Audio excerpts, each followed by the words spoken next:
अपना आपा, अपना आत्मा उस सरोवर जैसा है।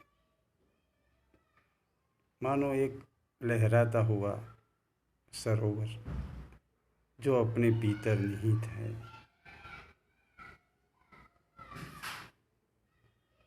जंगल में कभी कभी आग लग जाती है। आग के समय हाथी को छोड़ के और जो जानवर है जंगल के एनिमल्स, वो इधर उधर भागते हैं। क्यों?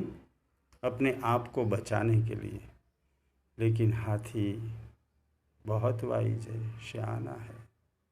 वो क्या करता है कि पानी भरा हुआ जो सरोवर होता है, वो सरोवर है, उस सरोवर में जाके खड़ा हो जाता है। एक हाथी नहीं, सब हाथी जंगल के वो सरोवर में खड़े रहते हैं और क्या करते हैं, आग बुझ जावे तब तक वो सरोवर में ठहरते हैं, खड़े रहते हैं। क्या हम ऐसा नहीं कर सकते? जब मुसीबत आए, जब तकलीफ आए, जब दिल मायूस हो जाए, मन मायूस हो जाए, अपसेट हो जाए, तो इधर उधर उधर भटकने की ज़रूरत नहीं है। अपने आप में आ जाए, थोड़े प्राणायाम करके, भगवान का नाम उच्चारण करके अपने भीतर चले जाए, और थोड़ी देर के बाद आपको मुसीबतों के सामने लड़ने की ताकत आ जाएगी, शक्ति आ जाएगी। क्योंकि वो शक्ति स्वरूप है, वो पावर है, वो जनरेटर है। जैसे मोबाइल की बैटरी लो हो जाती है तो हम चार्ज करते हैं, वैसे ही हमारे जीवन में भी हमें जब जब चार्जिंग की ज़रूरत पड़े, हमें भीतर जाना चाहिए, अपने आप से मिलना चाहिए, अपने आप से मुलाकात करना चाहिए, उसके साथ उसके साथ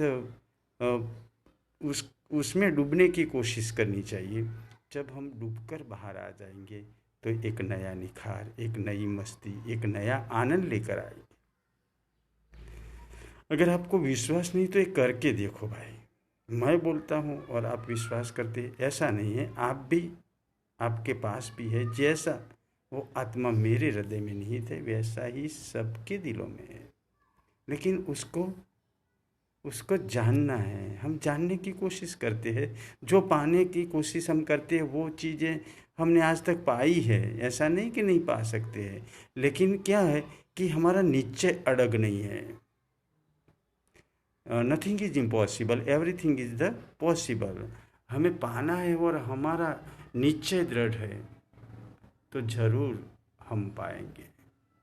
लेकिन ज़रूरत महसूस होनी चाहिए, हमारी एक डिमांड उठनी चाहिए, हमारी एक मांग उठनी चाहिए। जैसे गौतम बुद्ध सिद्धार्थ थे, तब उनकी एक मांग, एक डिमांड थी। वो सोचते थे कि सब रोग, कई लोग रोगों से पीड़ित है, कई लोग मरते हुए दिख रहे हैं, तो क्या उसका कोई सॉल्यूशन नहीं है? क्या कोई चीर शांति, कोई आनंद, परमानंद, ऐसा कुछ नहीं है? तो उन्होंने क्या किया, अपने आप को एक लेबोरेटरी बनाई, प्रयोगशाला बनाई, अपने भीतर ही ढूंढने लगे, मैं कौन हूँ, ये जन्म जरा व्याधि ये सब क्या है, इससे कैसे हम, और इससे हम कैसे बचें, हमारे जीवन का विकास कैसे हो, हम अपने आप को कैसे जाने, मैं कौन हूँ, ये प्रश्न उठने लगा। और सिद्धार्थ आधी रात को चले जंगल की ओर।